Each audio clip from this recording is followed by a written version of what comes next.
Hey sports fans, and welcome to Sports Talking with Cam. I'm your host Cameron Gooseby, and today I will be talking about my Week 12 predictions between the Green Bay Packers and the Chicago Bears. These two teams will face off at Lambeau Field, and this is the most storied rivalry in the history of the NFL, and these two teams will battle it out once again.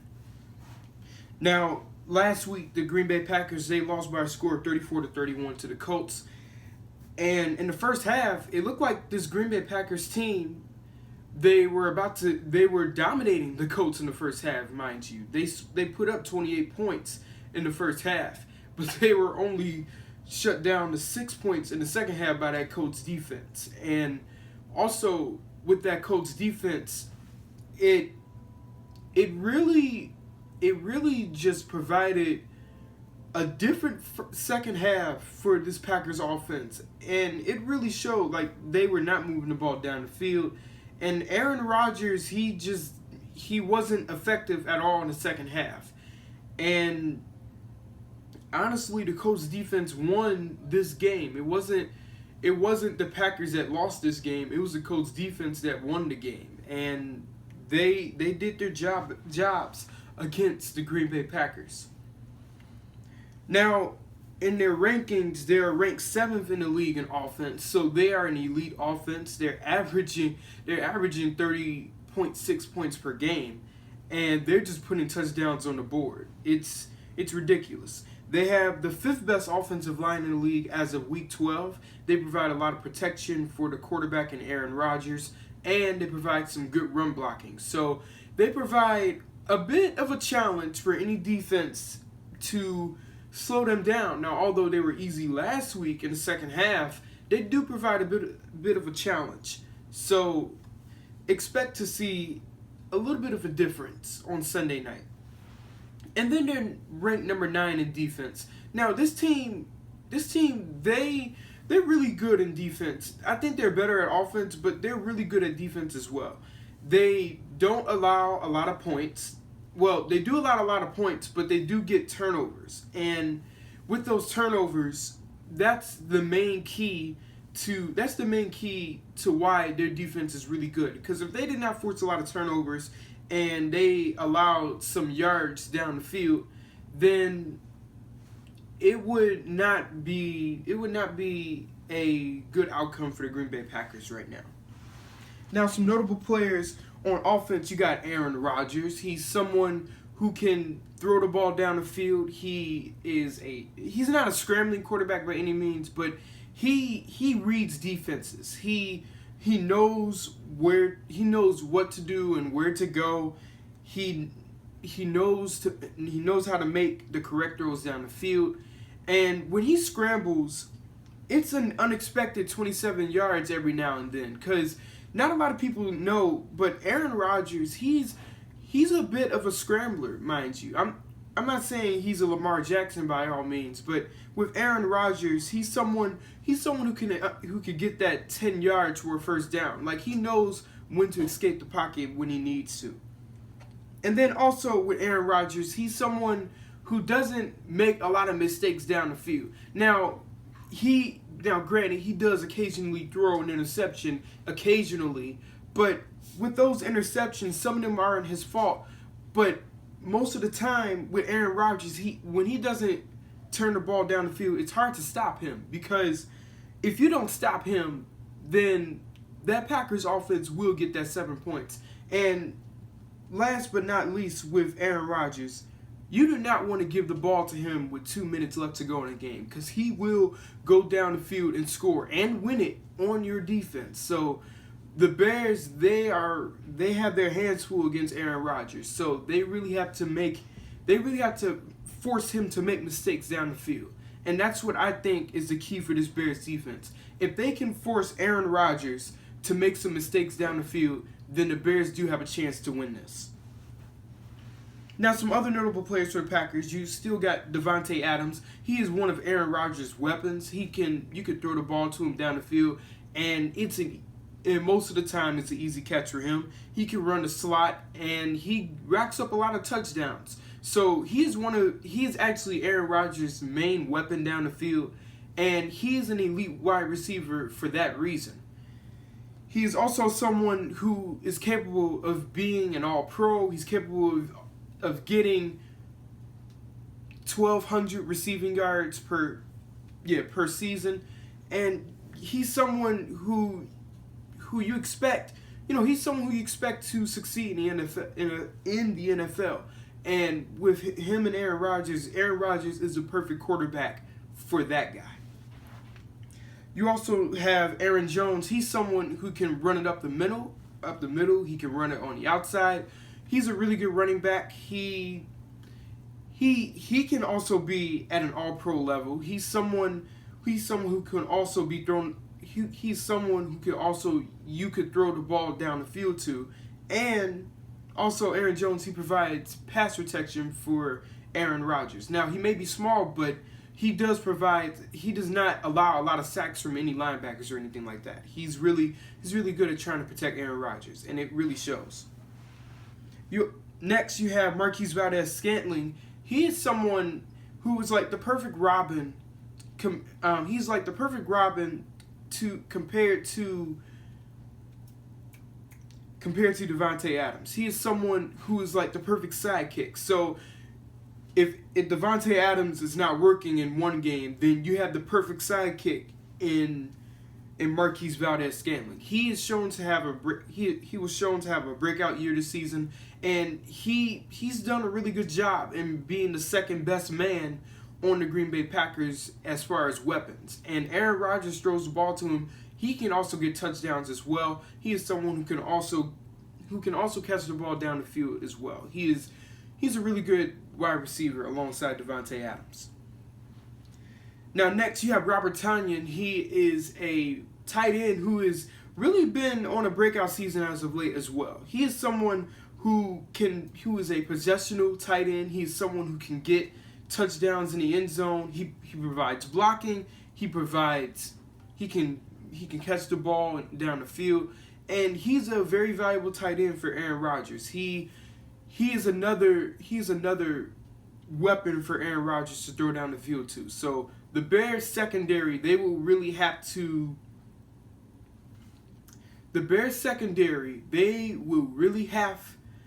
to really cover them up, because if they don't cover them up, then the Packers, they will just run all over that Bears defense. And although the Bears defense are really good, this is a really good Packers offense. So this is really a battle of the strengths here. And all I'm saying is I'm hoping for the best when it comes for the Bears. Now on the defensive side of the ball, you got Jaire Alexander. He's a shutdown cornerback. He has shown to be best at man-to-man. He is someone who can really annoy wide receivers down the field. And he is always the guy. He's always the cornerback or the guy who sticks the best wide receiver on the opposing side of the ball. So I expect to see a lot of one-on-one Jaire Alexander versus Allen Robinson matchups for Sunday Night Football on Sunday. Now you got Kenny Clark, who is a really good defensive lineman who provides pass rushing and run stopping. He is a really good defensive lineman, and honestly, he provides such a big presence that he allows other defensive linemen to get other sacks because he commands so much attention. So the Bears offensive line, not only will they need to worry about the linebackers who I'm about to talk about next, but they have to worry about that defensive line, because although the Packers defensive line isn't as elite as it used to be, they can still stop the run and they can still provide pass rushing. So the Bears offensive line, they have their work cut out for them on Sunday night. You also have Za'Darius Smith, who provides pass rushing, he provides run stopping, and he can get interceptions or force a fumble. He could be an all-pro linebacker. And honestly, with Za'Darius Smith, he is someone who can be a really good linebacker in the league one day. If he just keeps on improving and go to that all-pro level, he could be probably one of the best linebackers in the league, or like in the top like in the top 3 linebackers in the league. Next, you have Adrian Amos, who is a really good strong safety. He was a former Chicago Bear. I really despise him now. He went to the Green Bay Packers, unfortunately. But with Adrian Amos, he gets interceptions, and he can really cover the deep ball down the field. Now, granted, he can be a little bit undisciplined, but with Adrian Amos, when he's on, then this Packers defense is on. And with that being said, Adrian Amos, the Bears really should avoid trying to throw the ball near him down the field, because if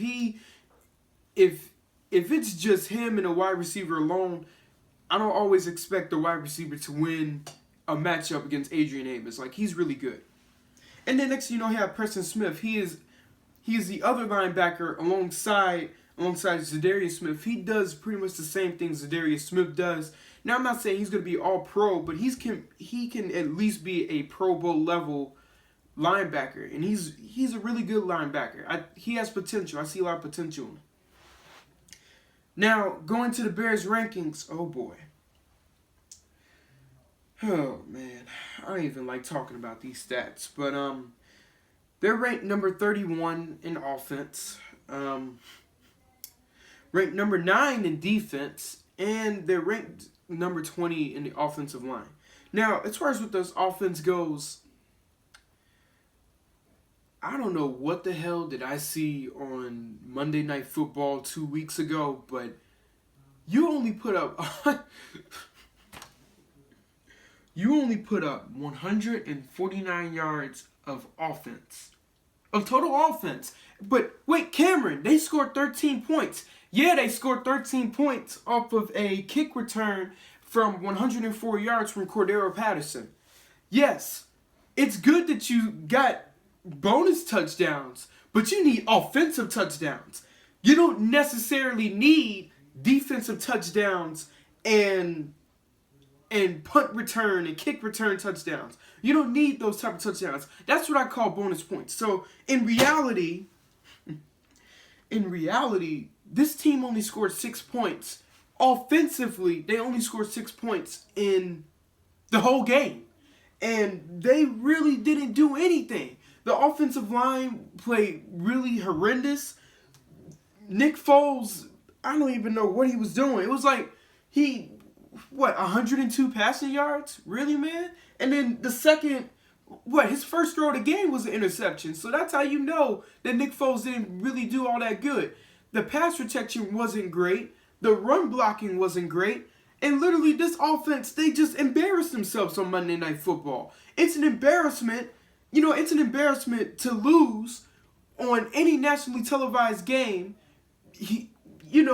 Like when you're not doing anything effectively. Like if you can only put 149 rushing yards, or not rushing yards, but 149 total yards per game or in one game, then that tells you something. That means you're really gonna have to improve. You're really gonna have to make some changes in the offseason with that offense, because that is terrible.